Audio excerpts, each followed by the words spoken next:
Welcome back to another episode of the Girls Talk Money podcast. Today we're talking all about the best investments we've made as two girls in our mid-20s. You all have loved our episodes about how we spend our money, so we figured we'd talk more about some of the investments we've made, both financial and not, in today's episode. Erin, why don't you kick us off with the first thing on your list? Hello. I love this episode topic so much because I feel like we typically talk about investments in terms of stock market investments or what's inside our investment accounts. But sometimes investments into yourself can be just as impactful or even more impactful than those types of investments. And I feel like it's just a fun conversation to talk about.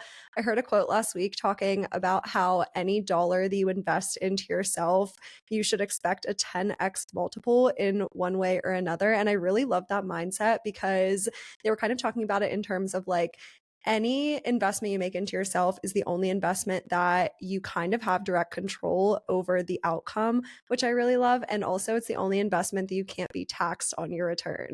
So, we're just going to kind of talk through a bunch of like different types of quote unquote investments we've made into ourselves over the years.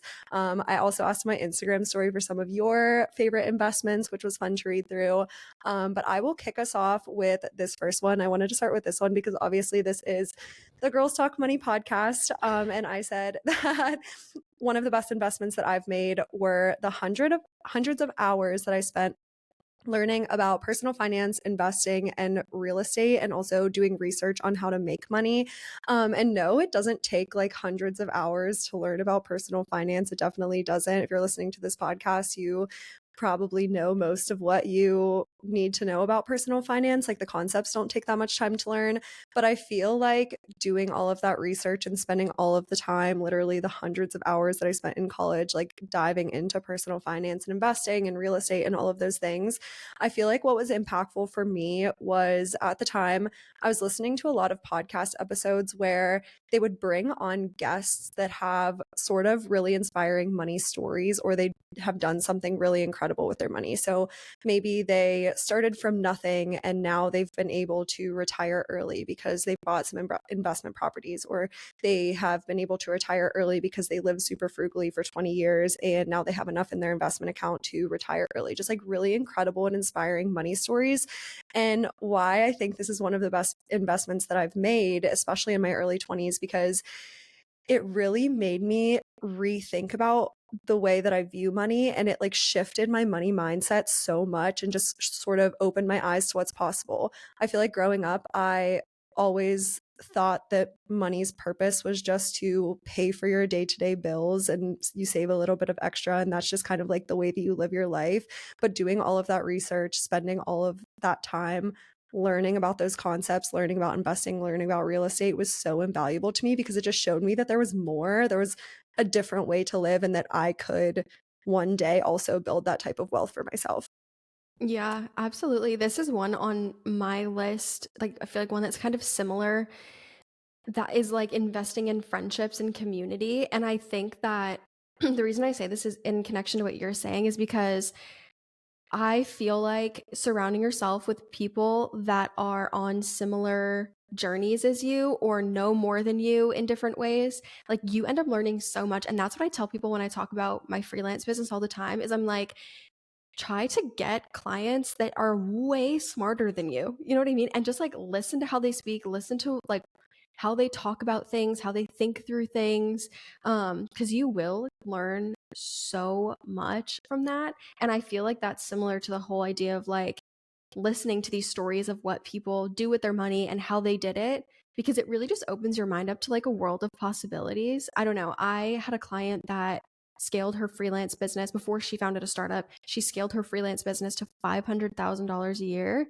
And I'm like, holy cow. Like that's crazy. You know what I mean? Like that, I mean, not crazy, but it's like that's I don't know, that's maybe it is crazy. That's just so impressive.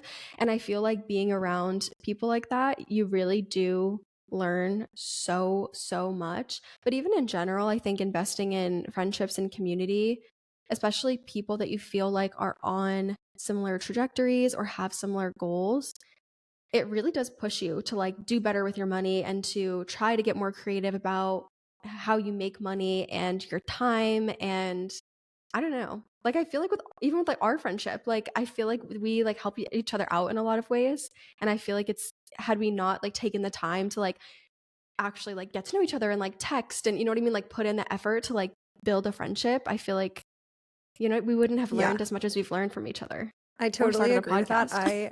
I always I always say that that is the biggest benefit that I've seen from starting on social media is Hmm. the connections that I've made, the network that I've made with people who are doing like so much cool shit. Like Hmm. these are people that are in their mid 20s that have made so much money that like would have, just like you said, would have seemed absolutely crazy to me 3 years ago. But once you meet people in real life that are normal people, like just Hmm. literally normal people, exactly the same way that you are, but they've been able to accomplish X, Y, and Z, it shifts your brain and makes you Hmm. understand that that's also possible for you because it humanizes them because you do have an in-person connection with them. You do know that they're a normal person just like you're a normal person. So if it's possible for them, it's also possible for you. I had a coaching call this morning with one of this girl I've been coaching with like some of her budget stuff for a couple of months. And in the call today, she definitely switched gears and was like, I'm thinking about taking this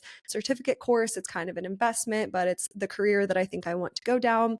And she was like, I know this isn't typically what we talk about in these calls, but I wanted to come to you because I know like this is something that you would probably encourage me to do. She was like, you're so inspiring because you are like in your early to mid 20s and you are taking the leap to start businesses and do all of these things that are quote unquote maybe a little bit riskier than a traditional career path. She was like, but that's inspiring to someone who doesn't have someone in their personal life that would push them to do it in the same way. So I do think that's the power of social media and podcasts because it gives you access to so many people doing so many cool things and it just opens your mind to what's possible if you don't know someone in your real life that would think about it the same way.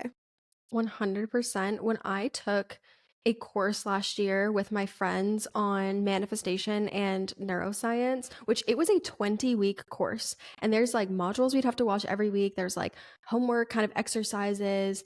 And my friends and I would do like a weekly meeting together, which was like a couple of hours where we would go over what we learned and talk through things. Like it was an investment of my time for sure. Like it was a lot. But one of the things in that course was just like, it's called the law of oneness, which is like a like law of manifestation in the universe, is which basically says what's possible for one is possible for all. And I absolutely love it because I think that the more you when you start to kind of do this research and like listen to the podcasts and read the books and things like that, and you start hearing these stories and you're on social media, right? And you start seeing and hearing these stories of incredible people or even just like normal people doing incredible things, it really does open your mind to the idea that like what's possible for one is possible for all. And then when you realize that, you're like, wait, like I can do that. Like, I don't know. I feel like when it comes to like when Erin and I started the podcast, like we knew so many people that had great podcasts and we were just like, well, we have no idea how to start a podcast or like whatever. It's taken us so long to figure out like the right mics and like setup and everything. But it's like, well, if it's possible for them, then like why isn't it possible for us? And like now we're growing this podcast and we're like so excited about it. But had we just like taken ourselves out of the running before we were even in the race, like we wouldn't have been able to do any of that. But it's just, I don't know, I feel like it's just very inspiring being around other people and especially from the financial standpoint, you know, like just being around people who are frankly doing better than you. And it doesn't mean they're doing better overall, but like doing better in different areas than you or are smarter than you or have different experience than you definitely learn a lot. So investing in like that research and also in the community aspect of it is, I feel like it's huge, especially like when you're young. Definitely. We were just having this conversation about the podcast the other day. Grace and I were sending audio messages back and forth to each other. And for context, we probably average like 2,500 listens per episode on the podcast, which we are so proud of. We just started this podcast back in November. But I was talking to someone who has a very successful podcast, makes hundreds of thousands of dollars a year on a podcast. And he was saying that he averages about 45,000 per episode.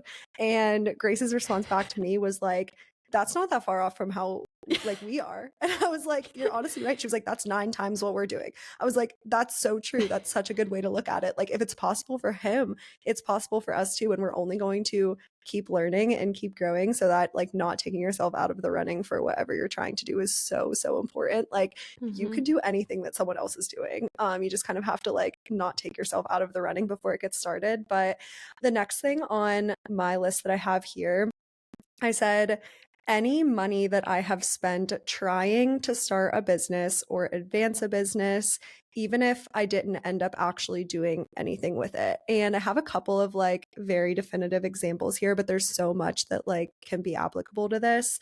I said like website domain costs for a website that I never started, or like the hundreds of hours that I've spent trying to learn how to be a blogger. I've mentioned a couple of times before Yeah. I started on social media, I really wanted to be a blogger, and I was spending so much time researching how to set up a blog, set up a website, all of that. Hmm. And there were a lot of costs associated with that too, because I purchased the website domain, I tried to hire a website designer, things like that. Those are costs that I never ended up becoming a blogger. So it was, I mean, I guess you consider it like a waste of money, but the idea here is that nothing that you try is a waste of money, because everything teaches you something. Even though I am not a blogger, there are things that I learn about, let's say, affiliate marketing or SEO, that I'm either using today or years from now, I can come back to at least have that foundational knowledge because I tried something. And Hmm. if you're not trying something, then you're staying in the exact same spot, and that's not getting you anywhere. A couple of the other examples that I have here, which are so random. I said the time spent researching selling things on Etsy. I feel like I've watched 1.5 million YouTube videos about being an Etsy seller, and I don't have an Etsy shop to this Hmm. day. And then the third one was right after college. I've mentioned before, like I looked into a lot of different side hustles, but one thing that I did was I thought I wanted to be a travel advisor. So I took like this certificate program and paid like a bunch of money. I think at the time it was like $600 or something, which as a post grad, that was a very significant amount of money. And I never made $1 as a travel advisor. I like quickly realized that that wasn't for me. But none of those things are a waste of money, because you're learning things, you're advancing, and you never know what's going to actually stick until you try different things. Yeah, I have two thoughts on this. One is what back when we did an episode with Taryn on human design, one of the things that Taryn told me in human design is that some people are meant to be like trial and error kind of people. And I believe Taryn is one of these types of people based on her human design, where she's going to know whether something feels good or not, or whether she wants to keep moving forward with it when she tries it. And so a lot of times we're like, well, like, I don't want to spend the money to give this a shot, but literally in some people's human design, they're not going to know until they give it a shot. So I think it's so important to actually, like, I feel like you owe it to yourself, if you have an interest, to try it. But also, I read this book a couple years ago called The Defining Decade. I didn't get very far into it because frankly I thought it was a little boring, but a lot of people really love the book. But one of the points from it that stuck with me and that I really like is, I think the premise of it is kind of that the author is like a therapist and she works with a lot of people in their 20s, and so she kind of compiled a lot of the experiences people in their 20s have and like the advice she gives them. And one of the things that she said in it was she had a client or patient who basically was in a job he didn't love, didn't know what he wanted to do, and had a couple things he was interested in but wasn't sure like which one to go after. And she basically told him, like, at some point you have to try at least one of them. Like, sitting here being like, I don't like my job and I'm interested in X, Y, and Z, but then just continuing to sit in the same job that you have or same position that you're in and not actually try, you never know. You could literally go switch to another job and that could be like your dream job. That could, you could be so much happier, making more money, like living your best life, but you just keep yourself where you're at. And I feel like a lot of people get hesitant around trying new things because of that. Like, they just, it's just easier and feels safer to not try. But I did the same thing where I also wanted to be a blogger, and I watched all these free YouTube videos. I would like do like all this, like all the research. And then I also I actually started an Etsy shop a couple years ago. I made all these designs. They were so ugly. And I made one sale. And then I was like, you know what? I actually like don't enjoy this. Like, and now, and what I realized from it too is that I like kind of having a framework laid out for me. So I do still want to try doing an Etsy shop at some point in my life because I just think it would be fun. However, if I do, I have a friend who literally is super successful on Etsy and sells an Etsy course, and I'm going to take it. Her course is like $500. Cool. You don't even fine. That whatever, $500. Yeah. No biggie to me. You know what I mean? Like, because it's going to create like a framework for me to follow and actually have a successful Etsy shop rather than me like going in circles on the internet by myself and trying to figure it out. But even if it didn't work out, I spent $500 to get the clarity that it's not right for me. You know what I mean? So I don't know. I completely agree. There's so many things that I've spent money on or invested time in that went absolutely freaking nowhere.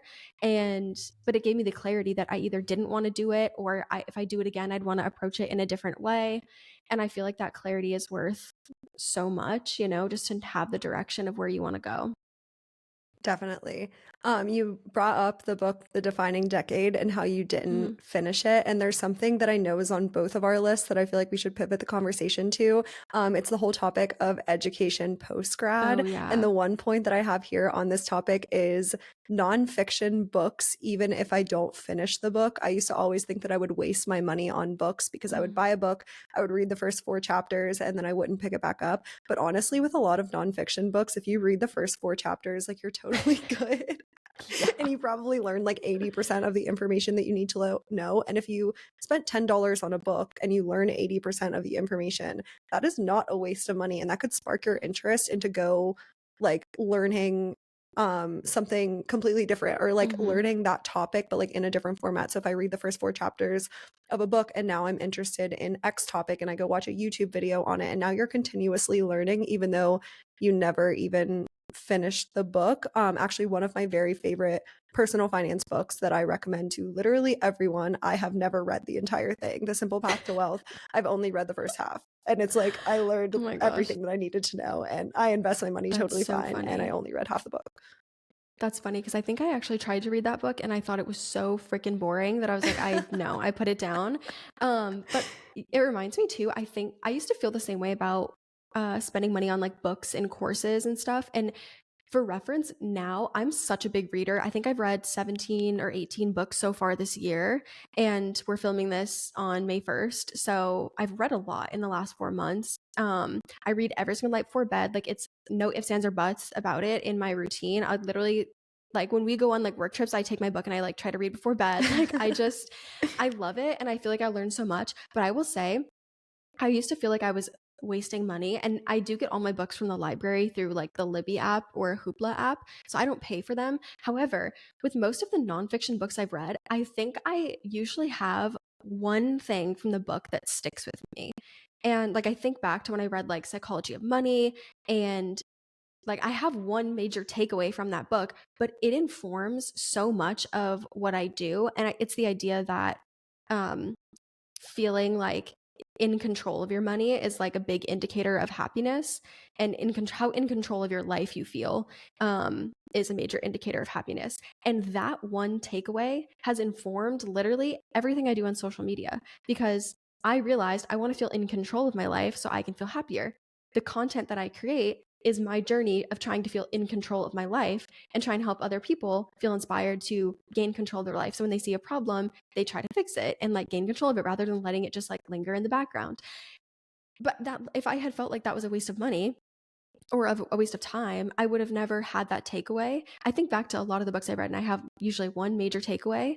I also said too, like on my list of, my education post grad being such a good investment, I also said like hiring a content strategist or having like an accountability person. So I worked with a content strategist. I absolutely love her. I will probably work with her again down the line if I ever feel like lost again in my strategy. But just having someone to meet with every other week to hold me accountable and help me work through like my limiting beliefs when it came to my content. Because for anyone who might not know, I kind of pivoted my content from just finance into more of a lifestyle and like career and mindset kind of niche. And when you do that, when you pivot your content drastically, your videos tank, like tank. And it is such a mind game. And so having like paying for somebody to be there and be like, nope, you're going to keep going. Like, all right, let's talk about the videos we're going to post this week. And like, let's talk through the mindset, like worth every single penny because it helped me stay on track. It helped me accomplish more. It helped me like not give up, you know what I mean, during a time when it's really challenging. Um, I also said like taking the time to take courses and read books. Um, not even just like, like obviously I don't pay for the books that I get because I get them through the library, but just taking the time and carving out the time every day is an investment because I could be allocating that time towards anything else. But I feel like I get so much out of it, even with reading fiction books because I read more fiction now. I used to be someone who was like addicted to reading nonfiction and all I read was self-help. And then I saw a video from a therapist on TikTok and she was like, if all you read is self-help books, that's not like, she's like, that's not like relaxing. She was like, that is a, I forget what she called it, but she was basically saying like reading is supposed to be fun. And if you are just constantly reading self-help books, you're basically just keeping your mind in like the frame of like constant improvement. And that's usually coming from a lens of perfectionism where it's like, well, like what part of myself can I work on today? And that's good to an extent. But like, sweetheart, if you've read like 27 finance books, like you probably got it down pat, or maybe Like, go like live your the life. issue, right? Yeah. Or it's like maybe, I would always read these books about relationships and stuff because I have an anxious attachment style and I was like, I want to work on that. But it's like, okay, I don't need to read 10 of these books back to back. Like, you know what I mean? I think one is enough. We get some takeaways about ourselves and we move on and we find a book that's like relaxing and feels fun to read. So I read a lot of fiction. But spending that time every day, I probably read for an hour and a half to 2 hours every night before bed. That's like an investment in just like my mental health and my peace and my sleep because I sleep way better when I read before bed. Like, you know what I mean? Just really carving that time out to both like read and take courses to learn, but also to focus on like bettering yourself is, I feel like it's such a worthwhile investment. These are IMO. all such amazing points. Back to the kind of like one key takeaway thing. You have no idea where that one key takeaway is going to come from. And Mm-mm. whatever career you're in, like we're relating this back to content because we're content creators, but if you are a business owner, if you have a 9 to 5 job, all of that work is output.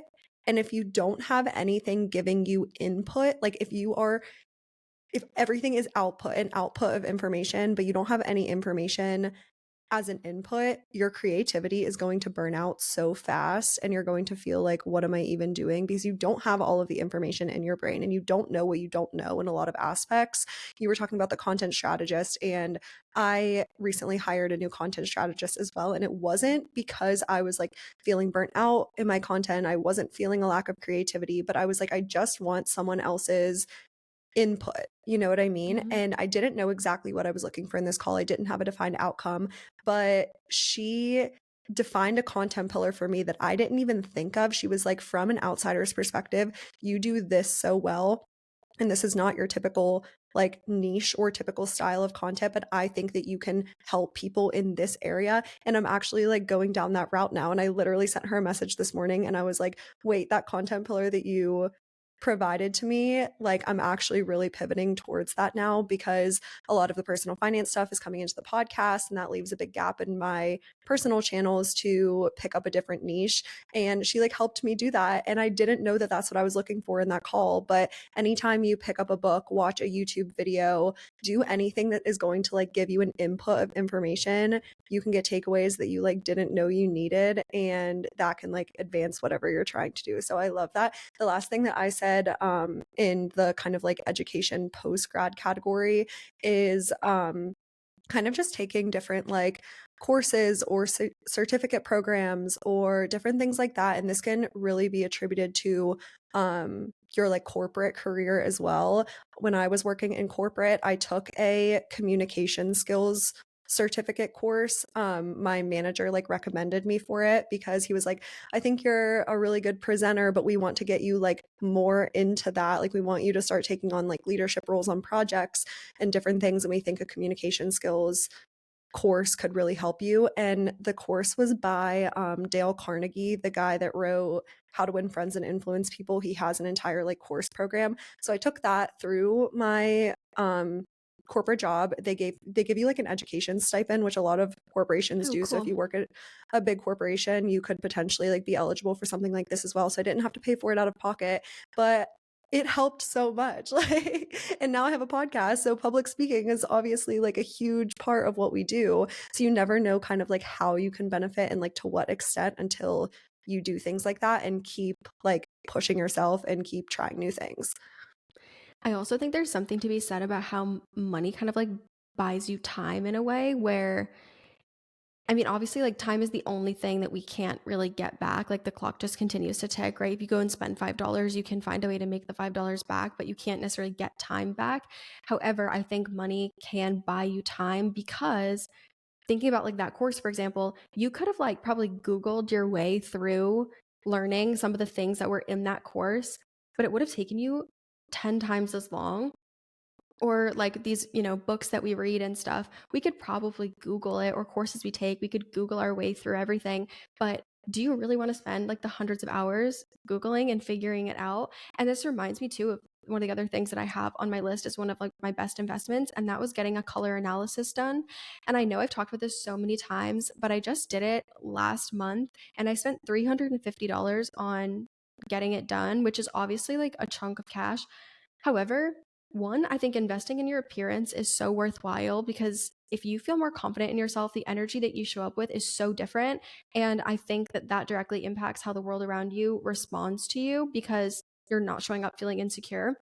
And the reality was, I was feeling insecure in my appearance because I was wearing clothes that I've had for forever that they're bad quality. They don't look good on me. They were not my colors. Like, they didn't suit my body shape, like all these things. I just didn't feel confident. And could I have figured out, like, could I have bought a bunch of pieces of fabric from Joann's and laid them up against me and tried to like figure it out? Could I have DIY'd it? Like, probably, right? I probably could have figured it out at some point or whatever, but it would have taken me so long to figure that out versus going and seeing this woman in person, spending $350 and getting an answer after literally 30 minutes into the session. Like, she knew what my color palette was, and then we talked about how to implement it. And I will say, what's kind of crazy about this is that now that I'm not wearing any of my colors right now, if you're watching the video version of this, neither of these are my colors. I was just telling Erin before we got on here, I've had food poisoning Sunday, Monday, and Tuesday of this week. Now it is a Wednesday, and I'm pretty sure this morning that I found a wheat kernel in my oats, and I am allergic to gluten. So I'm doing really well. So that's why I'm just wearing like old raggedy clothes because I'm struggling. You're doing great. And I was like, yeah, I'm doing my best. Okay. But I was like not going to put together like a whole cute outfit today. It's just not happening.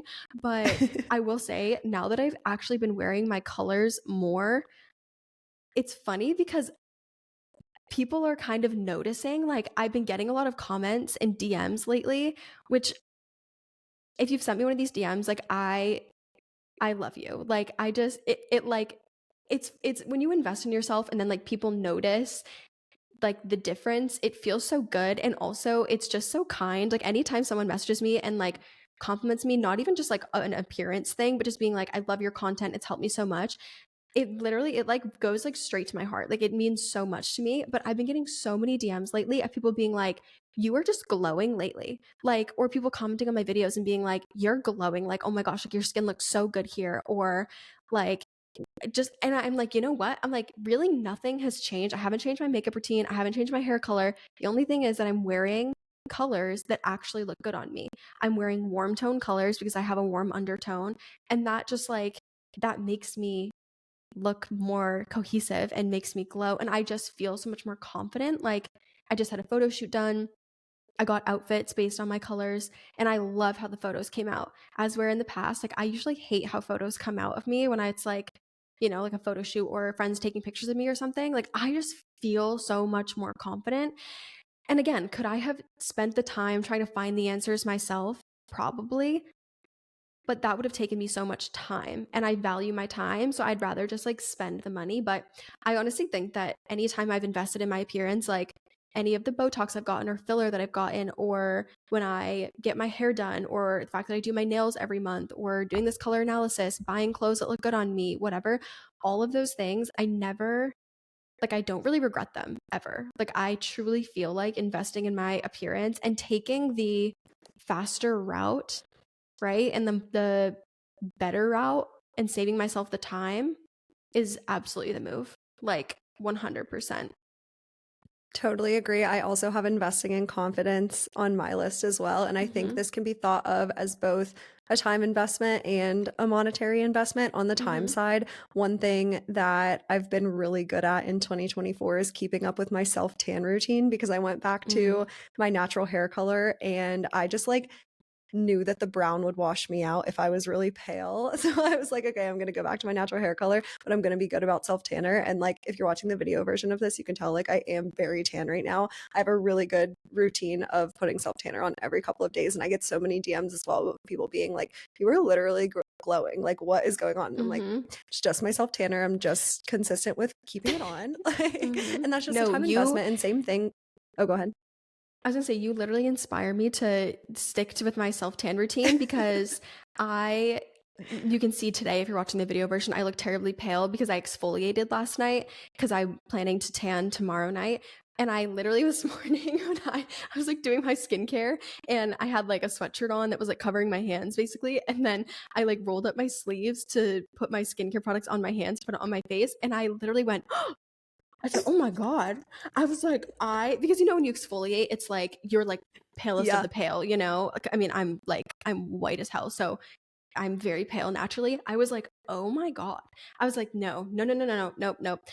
So I'm literally tanning tomorrow, but every time I see one of your videos and you look just like perfectly tanned, I'm like, no, okay. I'm gonna go get myself dinner right now. Like I'm doing it tonight Yes. because it is like time consuming to like, at least with the tan Yeah. I use, you have to put it on, leave it on for 4 hours, rinse it off. And it's like, you look like an Oompa Loompa when it's sitting on you. So then I can't go anywhere when I have my tan on because I look ridiculous. So I have to carve out 4 hours where I'm going to be home and apply it. And, it just like, it is a lot of effort, but I truly feel like investing in your confidence, it is so worth it because I feel so much better when I have a fake tan. Yeah, 100%. And it's not all of those things. Like, yes, you have to buy the bottle of self tanner, but it's not expensive. Mine is like $20 and it lasts forever. But they're all like building habits and like investing the time into like keeping up with those routines between Mhm. the self tanner or you have skincare. You probably just don't have the habit of actually using your skincare every day, which is like Mhm. totally me. I'm getting better at that, but like use the expensive skincare that is sitting on your shelf or getting ready every day. Like that's an investment in time, but you're going to show up more confident every single day, which is like definitely my case. I've been really good about that in 2024 as well. But then on like the monetary side of investing in your confidence, two things that I did were like investing in kind of like facial treatments. Invisalign was one. I paid Mhm. $5,000 for Invisalign, but I was so self-conscious about the fact that my bottom teeth were crooked and I was trying to grow on social media, talking to the camera every single day. And in every single video, I would notice that my bottom teeth were crooked, and that was hindering my confidence. Do not regret that $5,000. That was the best $5,000 literally ever spent. I love my smile so much now. Do not regret that money. And then the other thing was getting my eyebrows microbladed. I have very thin and like uneven eyebrows. And I think getting them microbladed just like evened out my face so much and like accentuated my features. So yeah, it definitely can be a mix of like time and money commitment. It can't be like, oh, I'm not going to be confident if I don't have any money to spend. But also, if you do and there's something that you're insecure about, I personally think like I saw the benefit and like don't regret the money that I spent.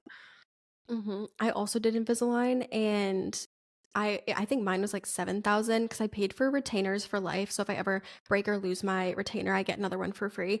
But I think it was 7,000. And I also agree, some of the best money I've ever spent because my front teeth were, I had one tooth that slightly overlapped the other one. And if in some pictures, if the light hit it just right, it looked like, what do they call it? A snaggle tooth? Like it was like, and Oh. it was, yeah, because the light would kind of make it look more like pronounced. So then I would get really insecure in pictures and I wouldn't smile with my teeth in photos. And I was just like, that's not the kind of person that I want to be. Like, I want to be someone who just like feels really confident. And I 100% agree. Spending the money was so worth it, very expensive, but so worth it.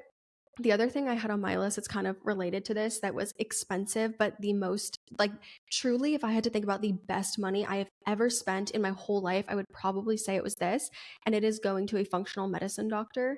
I feel like I've probably mentioned this before, and I know I just mentioned it like 5 minutes ago, but I am allergic to gluten. And for 10 years of my life, because all my symptoms started right around when I was 15, I was getting bounced around from specialist to specialist, and nobody thought to do like a gluten allergy test. Nobody.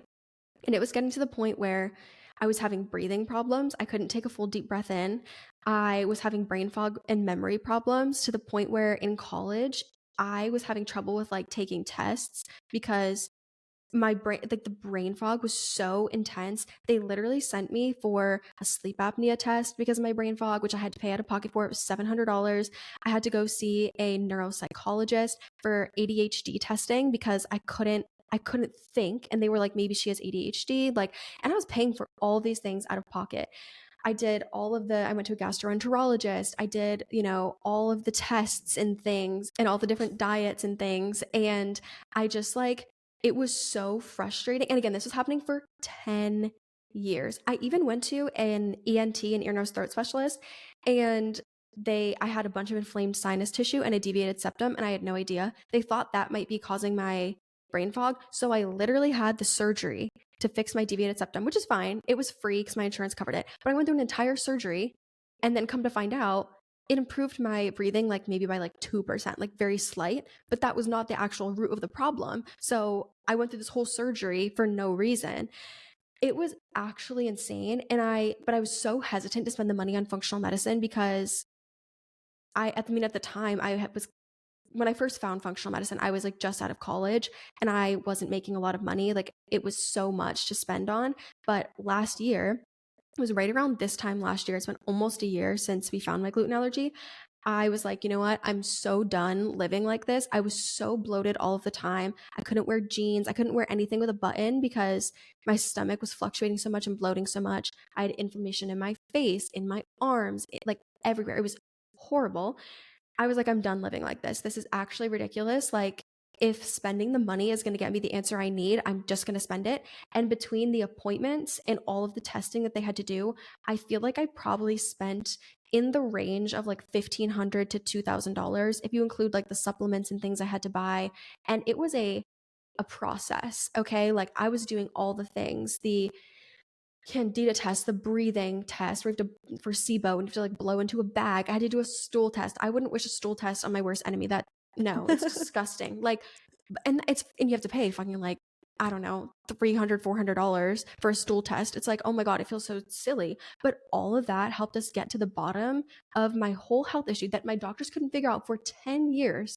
And this doctor literally found an answer in, I would say maybe it was like 8 weeks total because you have to wait for the test to come back in the mail. But even after my first consultation with her and doing blood work, she was like, I suspect it's gluten allergy. And she found the gluten allergy, I want to say it was about 4 weeks in. I had some other imbalances and health issues going on that she found at the end of the 8 weeks. Like $1,500 to have an answer in 4 weeks. Yeah. Take my money. I would pay. If it was 5K, 8K, I would have paid it. Like truly made such a difference. My life is so different. I can actually like live and exist and like not be in pain 24/7 anymore. But I was so hesitant to spend that money. And I feel like because I know a lot of people on my page have messaged me and been like, I've also been struggling with a lot of these symptoms. And like, I'm now investing in a holistic doctor, going to functional medicine, or really trying to figure out what's going on. If you are in that situation where you cannot figure out the root of a health issue, just pay for the doctor that you think is going to find the answer, whether that's functional medicine or not. I'm like a big stan of functional medicine now, because the approach is so different. Like they just really get to the root rather than being like, I'm going to refer you to this specialist. Like they look at you as a whole person. But it is expensive because usually insurance doesn't cover it. So, but truly, like I would literally spend 10 times the amount that it cost because it was so, so worth it. And I truly feel like your health, you don't realize, especially if you're dealing with some of these symptoms, you don't realize the amount of pain and discomfort you're actually living in until you experience life without it. Like the way that I just navigate my life now, and I sleep okay, I can breathe, I can think straight. You know what I mean? Like I those were I was just like, "What do you mean? Everybody else doesn't like can't take a deep breath in? Like what do you mean?" Or like I'm like, "What? Everyone else isn't bloated 24/7?" And people were like, "No, like that's not normal." Like like what? I'm like, "Well, I just thought that it was normal and I didn't realize how bad I was actually feeling until I started to feel better." So, truly spend the money. I'm going to get off my soapbox cuz I feel so passionate about health and spending money on Yeah. health, but spend the money. Spend No, I it. totally agree. Best And that investment can ever. definitely be applied to any aspect of your health. I feel like in your case, Mhm. you were probably thinking of it as, well, I already spent so much money, so I don't want to spend more. But those are sunk Mhm. costs. You spent the money regardless Yeah. of whether you actually find the root cause of the problem. So you kind of can't think about it in terms of that. But I know we also brought on a dietitian a couple of weeks Mhm. ago, or maybe like a couple of months ago at this point, talking about nutrition on a budget. And I know like she's one of my best friends, and I've learned so much from her about the benefits of going and talking to a dietitian, whether you're thinking about getting on supplements because maybe you're tired all the time or something like that. If you're tired, a lot of people will resort to, I'm not a doctor, so don't quote me on this, but like an iron pill or something. Mhm. But if you don't actually have an iron deficiency, that supplement can actually do more harm than good, or like worsen your symptoms to some extent. Mhm. I'm just giving an example here, obviously. But if you take the time and the money to go talk to a professional and see what your labs look like and see what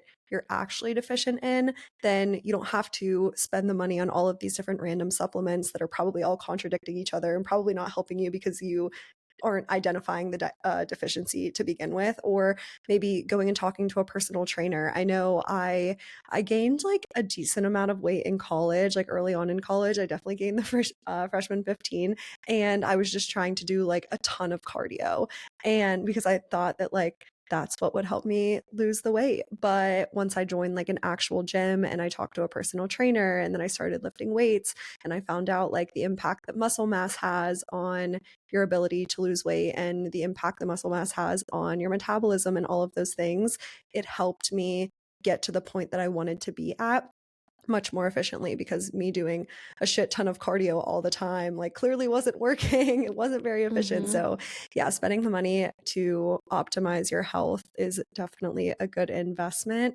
The last thing on my list here, because we are running out of time, I said one of the best investments that I made was the money that I spent on my semester abroad. And I know that most of the people listening to this podcast are not college students anymore. We can't go back in time and make that investment. But I think this applies to investing in travel altogether.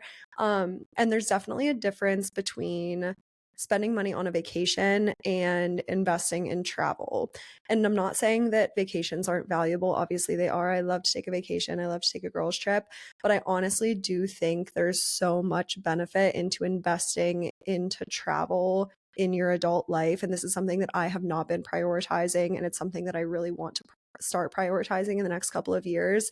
When I studied abroad, again, I spent like $10,000 in 4 months. Like I saved every single penny that I made for 3 years to go on this trip. And then I went over to Europe for 4 months, spent $10,000 out of pocket, just literally traveling all the time. I went to 12 different countries in 14 weeks. Those experiences were so invaluable, and like just being immersed into like different cultures, meeting new people, learning how to live in a different country, you grow so much. And that has like such an infinite ROI. I think like if you are in a situation where you maybe don't have the means to necessarily like go and, obviously most people can't go spend 4 months in a different country, obviously. Yeah. But I think this can also be applied to like investing the money into moving into a new city in your 20s or in your Mhm. 30s or whenever it may be, because being in a new city on like a permanent basis still gives you that same impact of like forcing you out of your comfort zone, forcing you to meet new people, and forcing you to grow as a person. So investing in travel or investing into like moving away to some extent, I think that money spent is so well worth it. 100%. Kind of in the same vein, when you're talking about like moving to a new city, the last one on my list that I said was my apartment because I pay, and I feel like we've talked about this before because you live alone and I live alone. And I knew when I moved out of my parents' house, I was like, I don't want to live, like, I don't want a roommate. Could I save a lot of money if I lived with a roommate? Absolutely. Like, if I split this apartment with someone else, I'd be paying $1,200, which is half of what I pay. Like, I paid $2,400 for this apartment. I do get money back every month because my second bedroom is used solely as an office for my company. So I get money back on that. So my net rent is usually like right around 2000 basically.